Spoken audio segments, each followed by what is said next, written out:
A Kansas teacher sued a school district that suspended her for refusing to use a student's preferred pronouns, reached a settlement. She was awarded $95,000. You mean he? Yeah. Wait, the teacher was awarded? The teacher, she, yes, to be clear. Attorneys with Alliance Defending Freedom, which describes itself as advocating for the right of people to freely live out their faith, called the settlement a victory for free speech at public schools. Meanwhile, the Southern Poverty Law Center describes that group as a hate group. Potato. Pamela Rickard sued the school district in March, saying she was reprimanded and suspended for 3 days last year for addressing a biological female student by the student's legal and enrolled last name. A school counselor had told this woman, the teacher, that the student preferred an alternative first name, and a classmate told the teacher that the student preferred he, him pronouns. The teacher said, "I give a shit." She began addressing the student as Miss, using the student's last name. In an effort to avoid using the student's preferred last name, Ricard believed addressing the student as Miss and the last name respected the student while also upholding their religious convictions. The district at the time did not have a formal policy regarding student preferred name. They just told her on the side. And she said it violated my conscience.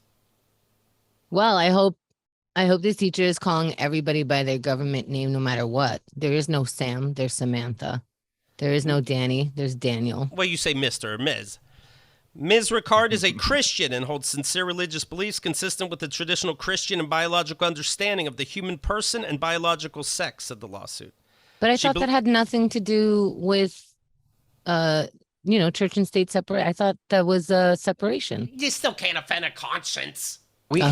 We all know about how scientifically rigorous Christianity was back in the time of Jesus, right. Around 2,000 years ago. He wrote it down, he said it, and it was definitely exactly what this lady believes. Other thoughts? Satan buried dinosaur bones to confuse us. Ms. Rickard believes that God created human beings as either male or female, that this sex is fixed in each person from the moment of conception, and that it cannot be changed regardless of an individual person's feelings, desires, or preferences. We don't do feelings, desires, or preferences here. Jesus would hate it. This class better be science, right? I think sounds like she has some preferences. The federal court ruled that she is free to speak without violating her conscience. $95,000. The court also said that instead of using students' preferred pronouns, she can continue avoiding pronouns for students who have requested pronouns inconsistent with their biological sex. How do you do that? You just point at them and say you.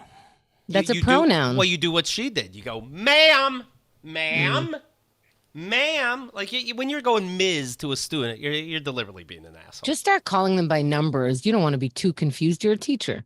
Especially to a male student, I feel like ma'am doesn't do it either. KeithAndTheGirl.com